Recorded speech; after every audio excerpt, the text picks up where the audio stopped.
Okay guys, formula 1 എന്ന് കേട്ട് കഴിഞ്ഞാൽ ആദ്യം നിങ്ങളുടെ മനസ്സിലേക്ക് വരുന്നത് എന്തായിരിക്കും? ഫെറാറി ഫോർമുല 1 ടീമാണോ? ദ ടിഫോസി, അതോ ദ മെഴ്സിഡസ് ഫോർമുല 1 ടീമോ? അതോ 7 വേൾഡ് ചാമ്പ്യൻഷിപ്പ് ഉള്ള ലൂയിസ് ഹാമിൽട്ടൺ അല്ലെങ്കിൽ മൈക്കിൾ ഷൂമേക്കർ? അതോ അല്ലെങ്കിൽ the Dutch prodigy Max Verstappen ആണോ? So the question is, what is Formula 1?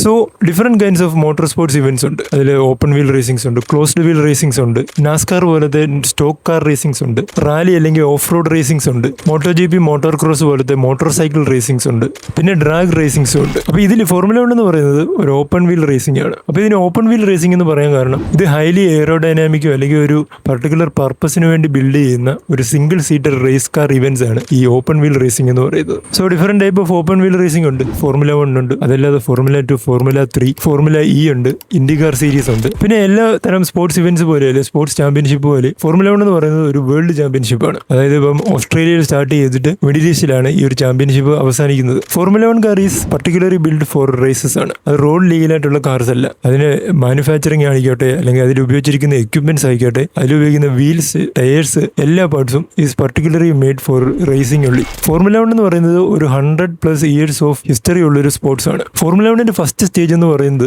യൂറോപ്പിന്റെ പല ഭാഗങ്ങളിലും പല രാജ്യങ്ങളിലുമായിട്ട് ചിതറിക്കിടന്ന ചെറിയ ചെറിയ റേസിംഗ് ഇവന്റുകളും ചെറിയ ചാമ്പ്യൻഷിപ്പുകളുമായിട്ട് ആയിരുന്നു. അപ്പോൾ ഇതിൽ ഇറ്റലിയിലും ഫ്രാൻസിലെയും വമ്പൻ കമ്പനികളായിട്ടുള്ള ആൽഫ റോമിയോ, ഫെറാറി, മസറാട്ടി, ടാൽബോട്ട് ലാഗോ പോലെയുള്ള വലിയ വലിയ കമ്പനീസും പങ്കെടുത്തിട്ടുണ്ട്. അതുമാത്രമല്ലാതെ ഇൻഡിപെൻഡന്റ് ടീംസും പങ്കെടുത്തിട്ടുണ്ട്. അങ്ങനെയാണ് 1950 FIA, federation international D automobile എന്ന് പറയുന്ന ഒരു സംഘടന യൂറോപ്പിലെ പല സ്ഥലങ്ങളിലായിട്ട് ചിതറിക്കിടന്ന ഈ ചെറിയ ചെറിയ റേസിംഗ് ഇവന്റ്സും ചാമ്പ്യൻഷിപ്പുകളെല്ലാം ഒരുമിച്ച് കൊണ്ടുവന്നിട്ട് ഫോർമുല 1 എന്ന് പറയുന്ന ഒരു ഒറ്റ വേൾഡ് ചാമ്പ്യൻഷിപ്പായിട്ട് പ്രഖ്യാപിച്ചത്. ഇതേ FIA ആണ് world endurance championship, world rally championship, formula E പോലെയുള്ള റേസസ് നടത്തുന്നത്. അതുമാത്രമല്ല 1950 വരെ യൂറോപ്പിൽ പല ഭാഗത്തായിട്ടുണ്ടായിരുന്ന ഈ ചാമ്പ്യൻഷിപ്പുകൾക്കെല്ലാം ഓരോ റൂൾസ് ആയിരുന്നു. അതിപ്പോൾ ഓരോ ദിവസം റേസ് നടക്കുമ്പോൾ അവർക്ക് തോന്നുന്ന റൂൾസ് ആയിരിക്കും അതിനകത്ത് ഉണ്ടായിരുന്നത്. പക്ഷേ FIA ഇത് ഏറ്റെടുത്ത് കഴിഞ്ഞപ്പോഴത്തേന് അവരൊരു സർട്ടൻ സെറ്റ് ഓഫ് റൂൾസും റെഗുലേഷനും കൊണ്ടുവന്നു. അതായത് ടീമുകൾ ഫോളോ ചെയ്യേണ്ട സർട്ടൻ റൂൾസ് ഉണ്ട്, റേസിനിടയിൽ ഫോളോ ചെയ്യേണ്ട റൂൾസ് ഉണ്ട്, കാർസ് ബിൽഡ് ചെയ്യുന്നതിൻ്റെ ഇടയിൽ ഫോളോ ചെയ്യേണ്ട റൂൾസ് ഉണ്ട്, എത്ര ക്യൂബിക് കപ്പാസിറ്റി ഉള്ള